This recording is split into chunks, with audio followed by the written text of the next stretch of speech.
وہ کراہیت سے اپنے ہاتھ جھٹک رہا تھا جس پر جا بجا آبلے پڑتے جا رہے تھے۔ وہ تقریباً دوڑنے لگا تھا مگر وہ گندا سیاہ مائل پانی اسے اپنی جانب کھینچ رہا تھا۔ اسے کوئی دلدل سی لگی جس میں وہ دھنستا جا رہا تھا۔ آواز وہ وہ مکمل ڈوب چکا تھا جب کسی آواز کی تڑپ نے اسے اپنی جانب جیسے کھینچ لیا تھا۔ وہ سب ان کے پیچھے ایک ایک کر کے داخل ہوئے تھے۔ کمرے میں گھپ اندھیرا تھا۔ عجیب بات یہ تھی جب سے وہ بیمار ہوا تھا اس کے کمرے میں روشنی نہیں ہوتی تھی، بلب جل جاتے تھے۔ شاہ صاحب نے چارپائی پر پڑے وجود پر نگاہیں مرکوز کی جو جاگ رہا تھا اور انہیں ہی سرد اور ساکت نگاہوں سے دیکھ رہا تھا۔ وہ قریب آتے ہی اس کی چارپائی کے ساتھ پڑی کرسی پر بیٹھ گئے اور پھر اسے دیکھا جو انتہائی نفرت اور بے چین نگاہوں سے انہیں دیکھ رہا تھا۔ اس کے چہرے پر تکلیف کے آثار تھے اور وہ جسم میں طاقت نہ ہونے کے باوجود پیچھے ہونے کی کوشش میں تھا۔ شاہ صاحب نے ہاتھ بڑھا کر اس کا ہاتھ تھاما تھا جس پر وہ ماہی بے آب کی مانند تڑپنے لگا جیسے اس کا پورا جسم جل رہا ہو۔ انہوں نے اس کے ہاتھ کی چھوٹی انگلی کے ناخن پر گرفت کی اور آنکھیں بند کر لیں۔ مجھے بچا لو، میں مر جاؤں گا نبیلہ۔ اچانک وہ اس کی طرف منہ کر کے انتہائی تڑپ اور تکلیف دہ انداز میں بولا تھا۔ اس کے بازوؤں کی رگیں ابھرنا شروع ہو گئی تھی اور چہرہ حد درجہ سرخ۔ وہ بھی تڑپ کے اس کی جانب بڑھی تھی جب عمران نے اسے پیچھے سے اپنے مضبوط بازوؤں کے گھیرے میں لے لیا۔ ارادہ اسے روکنے کا تھا۔ شاہ صاحب کا چہرہ بھی سرخ ہو رہا تھا مگر وہ آنکھیں بند کیے جانے کیا پڑ رہے تھے۔ وہ سب خاموش صرف اب دیکھ رہے تھے۔ اٹھو جوان، ہوش کرو، کون ہو تم؟ اس نے آنکھیں کھولی تو دو تین بزرگ اسے اٹھانے کی کوشش کر رہے تھے اور ساتھ گورگن بھی انتہائی مشکوک اور کڑوے تاثرات کے ساتھ اسے ہی گھور رہا تھا۔ وہ اٹھنے کی کوشش کرنے لگا تو سر کے پچھلے حصے میں ٹیس سی اٹھی تھی۔ اس نے دونوں ہاتھوں سے سر پکڑا۔ اسے بے حد کمزوری محسوس ہو رہی تھی۔ تم یہاں کیا کر رہے ہو لڑکے؟ بالآخر گورگن نے لب کشائی کی تھی۔ مجھے نہیں پتا میں کیسے گر گیا یہاں، شاید۔ وہ بے حد نکاہت سے رک رک کے بولتا بے دھیان سا تھا۔ گورگن کو اس کی بات پہ بالکل بھی یقین نہیں تھا کیونکہ وہ اسے دو تین بار یہیں دیکھ چکا تھا۔ خیر چلو اٹھو، گھر کہاں ہے تمہارا؟ تمہیں چھوڑ آئے۔ اس طرح رات کے اندھیروں میں ایسی جگہوں پر نہیں آنا چاہیے، سو بلائیں ہوتی ہیں۔ ایک بزرگ نے اسے سہارا دے کر اٹھاتے ہوئے ہدایت بھی کی تھی۔ بس بھائی، آج کل کے نوجوانوں کو کون سمجھائے اونچ نیچ۔ گورگن نے بھی مداخلت کرتے ہوئے اسے ہاتھ پکڑ کر کھڑا کرنے میں مدد کی تھی۔ وہ خاموشی سے اٹھتے ہوئے ان کے ساتھ چل پڑا۔ فی الحال وہ صرف گھر پہنچنا چاہتا تھا۔ عباس، وہ ایک غوطہ کھا کر اچانک اٹھا۔ پسینے سے شرابور وجود اور اڑے حواسوں کے ساتھ وہ اب تک اسی پانی میں خود کو محسوس کر رہا تھا۔ یہ کیفیت اتنی زور آور تھی کہ اب بھی اسے اپنا دم گھٹتا ہوا محسوس ہو رہا تھا۔ اس نے بے اختیار اپنی گردن کو ہاتھ لگایا تھا۔ کیا ہوا تھا تمہیں؟ کوئی برا خواب دیکھا؟ وہ بھی پریشان سے اسے ہی دیکھ رہی تھی۔ کہ کیا ہوا تھا مجھے؟ وہ ہکا کے بولا۔ تم شاید سو گئے تھے، میں باہر چلی گئی تھی۔ ابھی تھوڑی دیر پہلے جب اندر آئی تو تم بہت تیزی سے ہاتھ پاؤں چلا رہے تھے جیسے گہرے پانی میں ہو۔ وہ اسے بتانے لگی۔ کیا تم نے مجھے آواز دی تھی؟ وہ ٹرانس کی کیفیت میں بولا تھا۔ ہاں، میں نے تمہیں بہت آوازیں دی مگر تمہاری نیند نہیں ٹوٹ رہی تھی۔ یعنی وہ تم تھیں جس نے مجھے واپس کھینچ لیا؟ وہ اسے دیکھتے بڑبڑایا تھا۔ کیا تمہیں ایسے پہلے بھی کبھی ہوا؟ وہ اب اس کے دونوں ہاتھ پکڑے پوچھ رہی تھی۔ اسے فوراً اس کے ہاتھوں میں دبے اپنے ہاتھ دیکھے جو بالکل صاف تھے، وہاں آبلے نہیں تھے۔ نہیں، ایسا پہلے کبھی نہیں ہوا، وہ گہری سانس بھرتے ہوئے بولا تھا۔ حالانکہ کچھ وقت سے اس کے ساتھ مستقل ایسا ہو ہی رہا تھا۔ اسے بہت برے خواب آتے تھے اور وہ حقیقت کے اتنے قریب ہوتے تھے کہ اسے لگتا تھا جیسے وہ اس دنیا کا نہیں تھا بلکہ اسی خواب میں کہیں وہ موجود تھا۔ وہ خواب عام نہیں تھے، ان کا تعلق کہیں نہ کہیں اس کے ساتھ بھی جڑا ہوا تھا مگر وہ اسے اس لیے نہیں بتاتا تھا کہ وہ پریشان ہو جاتی۔ چلو تم نہا لو، میں تمہارے لیے روٹی پکا دیتی ہوں، تم کھانا کھائے بنا ہی سو گئے تھے۔ وہ اسے کہتی خود باہر جانے لگی۔ کیا ٹائم ہوا ہے؟ وہ بھی اٹھتے ہوئے بولا تھا۔ لو، رات کے 12 سے بھی اوپر ہو گئے ہیں اب تو، وہ مسکراتے ہوئے بتانے لگی اور وہ وہیں رک گیا۔ رات کے 12؟ وہ مزید کچھ نہیں کہہ سکا۔ انہوں نے ایک دم آنکھیں کھولی تھیں جن میں پانی تھا اور وہ بے حد سرخ تھیں۔ وہ تینوں ان کے بولنے کے منتظر تھے، جو ایک بھی لفظ بولے بنا اٹھے تھے اور انہیں اشارہ کرتے باہر آ گئے تھے۔ نبیلہ نے اس کی طرف دیکھا جو بالکل ایسے پڑا تھا جیسے کوئی لاش۔ وہ بنا پلکے جھپکے صرف اسے ہی دیکھ رہا تھا۔ آنکھوں کے نیچے گہرے سیاہ ہلکی پیلا رنگ، کمزور چہرہ اور پپڑی زدہ سوکھے ہونٹ۔ وہ جلدی سے رخ بدل کے باہر نکل گئی۔ ان آنکھوں میں اسے اس پر کسی اور کا عکس بھی نظر آیا تھا۔ شاہ صاحب، عمران دونوں ہاتھ باندھے ان کے سامنے کھڑا ہو گیا۔ کوئی عمل کیا ہے اس نے جو الٹا ہو گیا ہے، جس کے بعد وہ بلا اس پر حاوی ہو گئی ہے۔ عمل؟ وہ تینوں ہی اس بات پہ حیران تھے، کیونکہ اس بات کا ان میں سے کسی کو علم نہیں تھا۔ اس کے حساب میں یہی آ رہا ہے، عمل پورا ہو بھی جائے مگر کچھ چیزیں اتنی طاقتور ہوتی ہیں کہ وہ پھر بھی قابض ہو جاتی ہیں۔ کسی چھوٹی سی غلطی سے رکاوٹ آ جاتی ہے، یا پھر کسی ایسی جگہ پر بیٹھ کے عمل کرنا جہاں ان چیزوں کا امکان زیادہ ہو۔ وہ سنجیدگی سے بتا کے چپ ہو گئے۔ کیا چیز ہے یہ شاہ صاحب؟ نبیلہ نے پہلی بار لب کشائی کی تھی۔ بدرو ہے یہ، پلید بدرو، تبھی اسے پاک نہیں ہونے دیتی۔ عاشق ہو گئی ہے اس کی دلیری پر۔ نڈر مرد چڑیلوں کے بھی پسندیدہ ہوتے ہیں، تو کیا اب وہ اس کی جان نہیں چھوڑے گی؟ عمران بھی پریشان ہوا تھا۔ وہ اس میں سمانے کی کوشش میں ہے مگر سما نہیں پا رہی، اسی لیے اذیت دے رہی ہے۔ جب یہ بلائیں کسی انسانی وجود میں سما جاتی ہیں تو ان کا بچنا ناممکن ہوتا ہے۔ وہ نگاہیں نیچے کی حقیقت سے آگاہ کر رہے تھے۔ یہ حالت ان کی 7 سال سے ہے، تو ایسی کیا طاقت ہے جو اسے روک رہی ہے؟ ان کے جسم میں سما نہیں پا رہی۔ عدنان کو بھی معاملے کا سمجھ نہیں آ رہی تھی۔ عقیدہ؟ شاہ صاحب اس کے سوال پہ ہلکا سا مسکرائے تھے۔ وہ مسلمان ہے بچے، اور ایک مسلمان کو اپنے عقیدے سے ہلانا بہت مشکل ہے۔ وہ اسے ہوش سے تو بیگانہ کر سکتی ہے مگر اپنی جانب مائل نہیں کر سکتی۔ شاہ صاحب، وہ ٹھیک ہو جائیں گے؟ نبیلہ نے ایک آس سے پوچھا تھا۔ انشاءاللہ ہوگا ٹھیک، اللہ کے کلام سے بڑی کوئی طاقت نہیں۔ کچھ تکلیف ہوگی مگر شفا ہوگی، وہ انہیں بھرپور یقین دلاتے ہوئے بولے تھے۔ میں جمعرات کی شام کو آؤں گا، عصر اور مغرب کے درمیانی وقت میں۔ کوئی توقف سے وہ دوبارہ گویا ہوئے تھے، اسے غسل دے کے سیاہ سوٹ پہنانا۔ انہوں نے خاص تاکید کرتے ہوئے انہیں دیکھا تھا۔ فکر نہیں کریں شاہ صاحب، ویسا ہی ہوگا جیسا آپ چاہیں گے۔ عمران نے فوراً جواب دیا تھا۔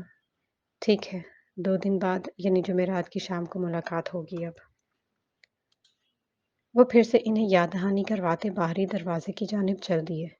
وہ بھی ان کی تعظیم میں سر جھکا ان کے پیچھے دروازے تک آئے تھے۔ جانے کیوں مگر دل ٹھہر سا گیا تھا جیسے اب سب کچھ ٹھیک ہو جائے گا، مگر یہ تو قدرت ہی جانتی تھی کہ کچھ ٹھیک ہوگا یا سب غلط۔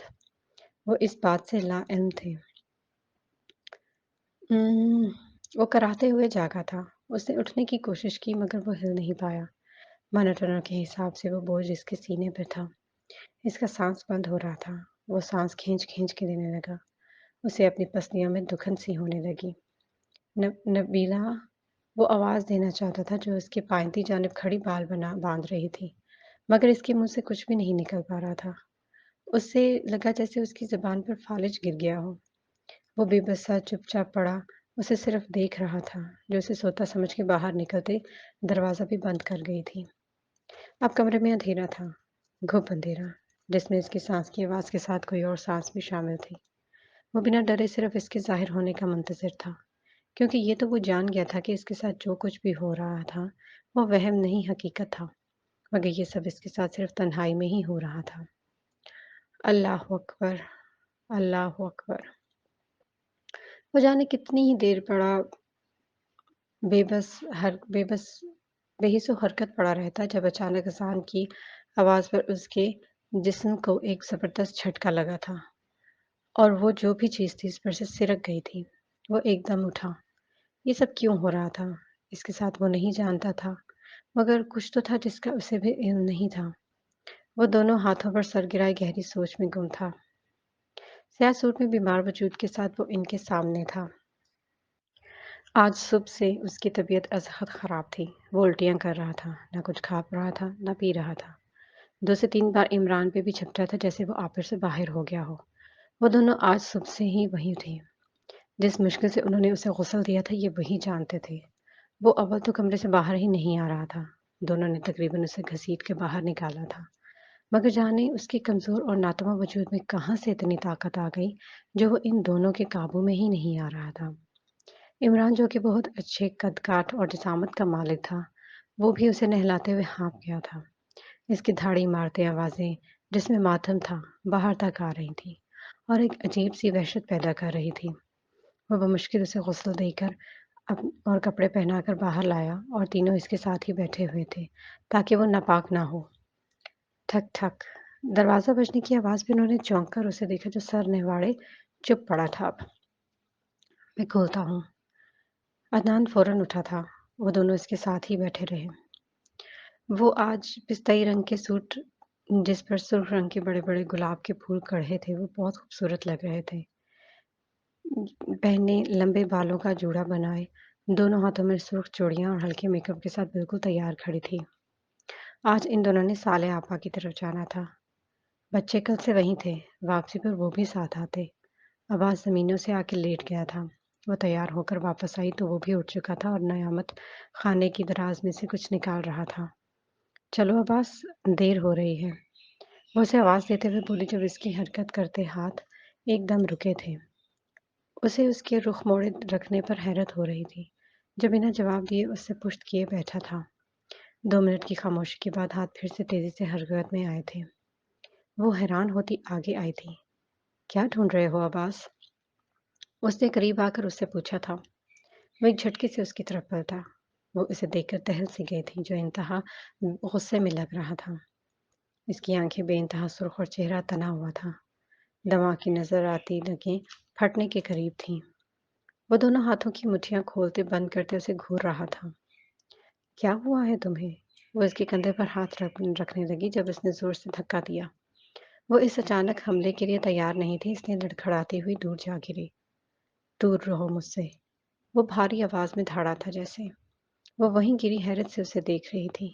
اسے یقین نہیں آ رہا تھا کہ یہ دھکا اسے اسی نے ہی دیا ہے جو اس سے کبھی سختی سے بولا تک نہیں تھا، مگر اسے دکھ سے زیادہ حیرت تھی۔ اس کی چوڑیاں ٹوٹ کر گر گئی تھیں۔ وہ وہیں کھڑا اسے گھورتا رہا، پھر بنا کچھ بھی کہے بھاگتا ہوا صحن عبور کرتا باہر نکل گیا۔ وہ وہیں اس کے نفرت بھرے انداز پر حیران ہوتی رہ گئی۔ شاہ صاحب نے اندر قدم رکھا تھا۔ کیا وقت ہوا ہے؟ انہوں نے پوچھا تھا۔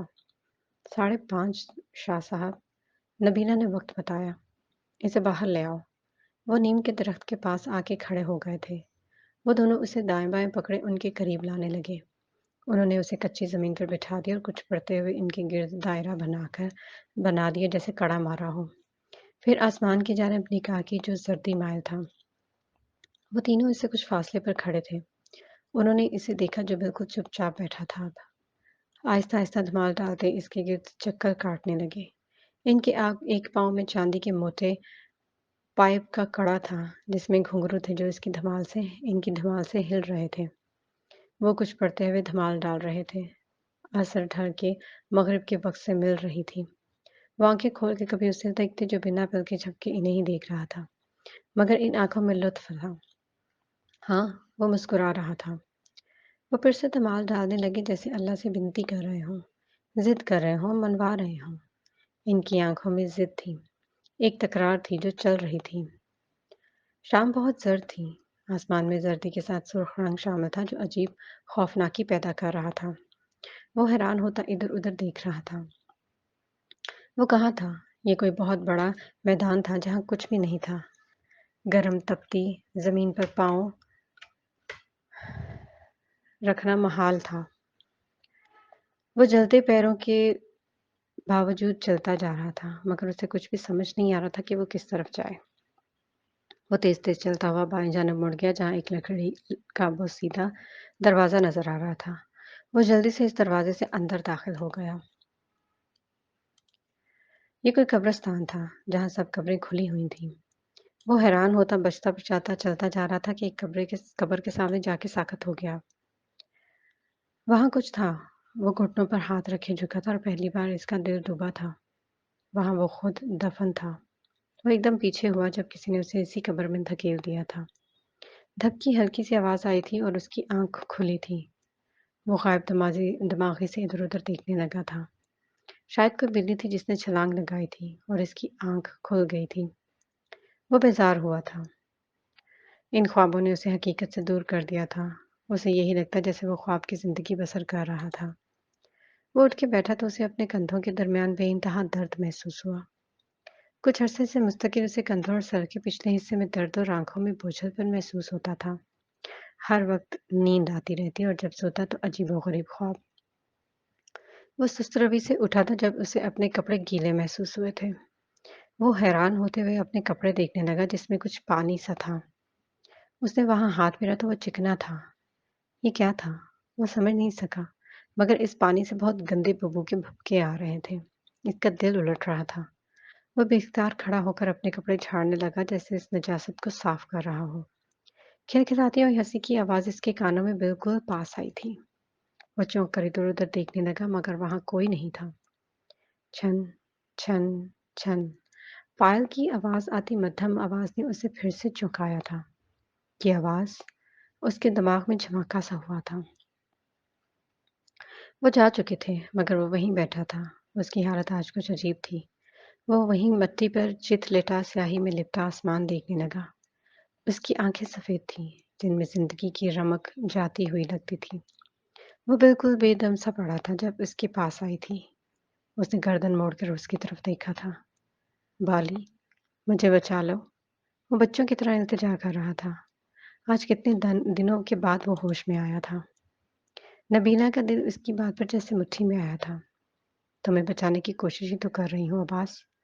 وہ بھرے لہجے میں بولتے ہوئے اس کے قریب ہی نیچے کچی زمین پر بیٹھ گئی تھی۔ اگر وہ اس سے بہت محبت کرتا تھا تو وہ بھی اسے بہت عزیز رکھتی تھی۔ جب ہر رشتہ اس سے تعلق توڑ چکا تھا مگر وہ بھی اس سائے کی مانند اس کے ساتھ تھی۔ وہ اسے چھوڑنے کا تصور بھی نہیں کر سکتی تھی۔ میں نے صرف تم سے محبت کی ہے بالی، وہ اعتراف کر رہا تھا۔ وہ مجھ پر حاوی ہو کے بھی نہیں ہو پاتی۔ یہ جسم ہی اس کا ہے بس۔ روح تمہاری ہے بالی۔ وہ اس کے دونوں ہاتھ مضبوطی سے تھامے ہوئے تھا۔ تم نے کیا کیا تھا عباس؟ وہ سرگوشی کے انداز میں بولی تھی۔ میں نے قسمت پر یقین نہیں کیا تھا بالی، وہ بھی سرگوشیانہ انداز میں بولا تھا۔ دو آنسو تھے جو اس کی آنکھوں کے کونے میں سے پھسل کر نیچے گرے تھے۔ نبیلہ نے حیرت سے یہ منظر دیکھا۔ کیا وہ رو رہا تھا؟ دھڑام گھٹکے کی آواز پر اس کی آنکھ کھلی تھی۔ اس نے گردن موڑ کر اس جانب دیکھا مگر وہاں کوئی نہیں تھا۔ اب اکثر اس کے ساتھ ایسا ہی ہوتا تھا۔ وہ گہری نیند میں ہوتا تھا جب کسی نہ کسی غیر معمولی شور سے اس کی آنکھ کھل جاتی تھی یا پھر کوئی اسے ہلا جاتا تھا۔ وہ کافی دیر بالکل چت لیٹا چھت کو گھورتا رہا پھر بیزاری سے اٹھ کے بیٹھ گیا تھا۔ چھن چھن پائل کی چھنکار پر اس نے چونک کر دیکھا تھا۔ اس کے کمرے کے ساتھ ہی ایک چھوٹا سا کمرہ تھا جسے پہلے زمانے میں اسٹور کہا جاتا تھا، جہاں فالتو سامان یا چارپائیاں اور صندوق رکھے جاتے تھے۔ وہ آہستگی سے چلتا ہوا اسٹور میں آ گیا۔ کون ہے یہاں؟ اندھیرے میں کچھ واضح نہیں تھا۔ اسے بڑے صندوق کے پاس کسی کا گمان ہوا۔ شمع؟ وہ حیران ہوا تھا۔ وہ یہاں کیا کر رہی تھی؟ اس کے پکارنے پر وہ وجود اس کی جانب پلٹا تھا۔ ہاں وہ شمع ہی تھی۔ وہ اسے دیکھ کے عجیب انداز میں مسکرائی تھی۔ ادھر آؤ، وہاں کیا کر رہی ہو؟ وہ پیار سے بولتا اسے قریب بنانے لگا مگر وہ وہیں کھڑی اسے دیکھ رہی۔ کیا ہوا ہے تمہیں؟ وہ اس کے وہیں کھڑے رہنے اور کچھ بھی نہ بولنے پر حیرت ہوئی تھی۔ وہ چپ چاپ اسے دیکھتی رہی۔ اس کی آنکھیں غیر معمولی چمک رہی تھیں جیسے کوئی جانور ہو۔ زندگی میں پہلی بار اسے خوف محسوس ہوا تھا۔ دیکھتے ہی دیکھتے وہ ایک دم اس پر چھپتی تھی۔ اس نے بے ساختہ چہرے پر ہاتھ رکھ کے اپنا بچاؤ کیا تھا اور پوری طاقت سے اسے پیچھے جھٹک کے پھینکا تھا۔ میاؤں کی غراتی آواز کے ساتھ وہ نیچے جا کے گرا تھا۔ عباس نے مڑ کر دیکھا، وہ کالے رنگ کا خونخوار بلّا تھا جو پلک جھپکتے ہی غائب ہو گیا تھا۔ وہ وہیں کھڑا اب تک کچھ منٹ پہلے کا واقعہ سوچ رہا تھا۔ وہ اتنی دور کھڑی تھی تو کیا اب وہ اسے مختلف شکلوں میں ملے گی؟ وہ غائب دماغی سے چلتا ہوا واپس کمرے میں آ گیا۔ وہ آج اس کے لیے ایک دلیا بنا کر لائی تھی۔ 2 دن سے اس کی طبیعت کچھ بہتر تھی۔ انہیں بھی امید بن گئی تھی کہ اب سب کچھ ٹھیک ہو جائے گا۔ شاہ صاحب نے دوبارہ جمعرات کے دن ہی آنا تھا۔ وہ سو رہا تھا۔ 7 سال سے وہ اسی بیٹھک میں تھا۔ حالانکہ یہ ان دونوں کا کمرہ نہیں تھا، مگر اس نے اسی کمرے کو اپنا مسکن بنا لیا تھا۔ وہ اسے دیکھنے لگی جو اس کے قریب آتے ہی کچھ بے چین ہوا تھا، یعنی اسے اس کی موجودگی محسوس ہوئی تھی۔ عباس، اس نے پیار سے اس کا کندھا ہلکا سا چھو کے ہلایا تھا۔ اس نے ایک دم آنکھیں کھولی اور گردن موڑ کر اسے دیکھا۔ وہ اس کے اس طرح ایک دم اٹھنے اور دیکھنے پر ڈری تھی۔ اس کی آنکھوں کا رنگ عجیب تھا، سفید، زندگی سے خالی آنکھیں، ساکت اور بے رنگ۔ وہ ڈوبتے دل کے ساتھ وہیں کھڑی رہی۔ عباس، کھانا کھا لو، وہ رک رک کر بولی تھی، اور بس اس کے بولنے کی دیر تھی کہ جیسے اسے دورہ سا پڑ گیا تھا۔ وہ ایک دم اٹھ کے بیٹھا اور اسے دیکھ کے چیخ ماری تھی۔ وہ دہل کر اسے دیکھنے لگی، جس کی گردن بے حد لمبی ہوتی گئی تھی۔ اس کا چہرہ جگہ جگہ سے ایسے پھٹ رہا تھا جیسے دراڑیں پڑ رہی ہوں۔ وہ پیچھے ہٹنا چاہتی تھی، مگر اس نے ایک دم اس کا بازو سختی سے پکڑ کر اپنے پاس روک لیا۔ وہ نہ چاہتے ہوئے بھی اسے دیکھنے پر مجبور تھی، جو اب اپنا چہرہ اس کے بالکل قریب لے آیا تھا۔ اس کے سینے سے خرخراہٹ کی آوازیں آ رہی تھیں۔ وہ اس کے چہرے پر خوف دیکھ کر ہنسا تھا۔ وہ خود کو تکلیف دے کے در حقیقت اسے تکلیف دے رہا تھا۔ وہ واقعی تکلیف میں تھی۔ آج جمعرات تھی۔ شاہ صاحب اسے اپنے وقت سے آدھا گھنٹہ پہلے ہی آ چکے تھے۔ وہ بیٹھک میں ہی تھا۔ عمران نے اسے باہر لانے کی ہر ممکن کوشش کر ڈالی، مگر وہ ٹس سے مس نہ ہوا تھا۔ بالآخر وہ خود چل کے اندر گئے تھے اور اس کے سامنے اس کی چارپائی پر آلتی پالتی مار کر بیٹھ گئے تھے، اور ان کے بیٹھتے کے ساتھ ہی بے چین ہوا تھا۔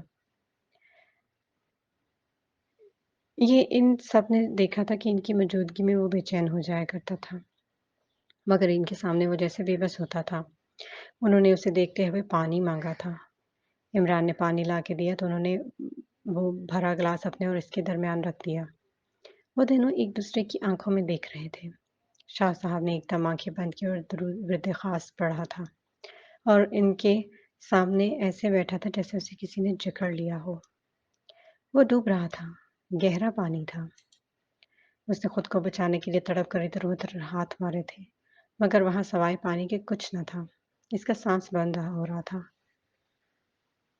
اس نے ایک دم سر باہر نکالا تھا۔ وہ کسی بہت بڑے سمندر میں تھا۔ رات کی سیاہی نے پانی کو ڈھک لیا تھا۔ اس نے آسمان پر نگاہیں ڈالی تھی۔ چاند مکمل مگر سرخ تھا۔ وہ حیران ہوا تھا۔ اس نے سرخ چاندی پہلے کبھی نہیں دیکھا تھا۔ اس کا دم گھٹنے لگا۔ گہرے گہرے سانس لیتے اس نے دیکھا کہ اس کے سر پر بہت بڑی چمگادڑ اڑ رہی تھی۔ اس نے کبھی بھی اتنی بڑی چمگادڑ نہیں دیکھی تھی۔ پورا سمندر اس کے پروں میں مقید ہو گیا تھا۔ وہ ایک جھٹکے سے غوطے کھاتا سمندر کی تہہ میں گرنے لگا۔ سیاہ کھارا پانی اس کے منہ اور ناک میں جا رہا تھا۔ اس سے سانس لینے میں تکلیف ہو رہی تھی۔ اس کا سر شاید کسی پتھر سے ٹکرایا تھا، اور اس نے اپنی آنکھوں سے ہی اپنا ہی خون سمندر میں پھیلتے ہوئے دیکھا تھا۔ چاند اور سمندر دونوں ہی سرخ تھے، بے حد سرخ۔ عباس، اپنے کندھے پر کسی کا لمس محسوس کرتے اس نے آنکھیں کھولی۔ سامنے ہی وہ کھڑی تھی۔ اسے اس سے چڑ سی محسوس ہوئی تھی۔ کیا بات ہے؟ انتہائی کھردرے لہجے میں بولا تھا۔ کیا ہوا ہے تمہیں؟ تمہیں نیند کیوں آتی ہے اتنی؟ وہ اس کے لیے پریشان تھی جو اب زیادہ تر خاموش رہتا تھا اور تنہائی پسند ہو گیا تھا۔ وہ اس کی آنکھوں کی چمک ماند پڑ گئی تھی، بلکہ ایک عجیب سی مردنی اس کے چہرے پر چھائی رہتی تھی۔ ابھی بھی پیلے چہرے پر گہرے سیاہ حلقوں کے ساتھ وہ بہت بیمار اور بیزار لگا تھا۔ مجھے کچھ نہیں ہوا، تو میرا پیچھا کیوں نہیں چھوڑ دیتی؟ وہ نفرت سے اسے دیکھتے ہوئے بولا تھا۔ مجھے تمہاری فکر ہے، وہ نرمی سے بولی تھی۔ مجھ سے دور رہو، میں خوش رہوں گا، وہ اس کا ہاتھ جھٹکتے ہوئے بولا تھا، جبکہ وہ اس کے الفاظ پر حیران ہوئی تھی۔ جب سے ان کی شادی ہوئی تھی وہ اس سے بیزار تھا۔ وہ سمجھ نہیں سکی کہ اس کا اب کا رویہ۔ وہ جواباً کچھ نہیں بولی تھی اور اسے وہیں چھوڑ کے خود باہر چلا گیا۔ شاہ صاحب، عباس کی حالت مزید سے مزید بگڑتی جا رہی ہے۔ اس کا جسم اب اس میں اس قابل نہیں رہا کہ وہ یہ اذیت سہ سکے۔ آج وہ خود ان کے پاس آئی تھی۔ اسے لگا تھا ان دم درودوں سے کوئی بہتری آئے گی، مگر جس تیزی سے اس کی حالت بگڑ رہی تھی وہ کچھ بھی آگے نہیں سوچنا چاہی تھی۔ اگر کوئی تم سے یہ کہے کہ اپنا گھر چھوڑ دو تو کیا تم چھوڑ دو گی؟ انہوں نے تحمل سے اس کی بات سن کر سوال کیا تھا۔ وہ حیرت سے انہیں دیکھنے لگی جو انتہائی اطمینان سے بیٹھے اس کے جواب کے منتظر تھے۔ نہیں شاہ صاحب، میں کیوں چھوڑوں گی؟ وہ الجھن میں تھی۔ تو وہ کیوں چھوڑے گی؟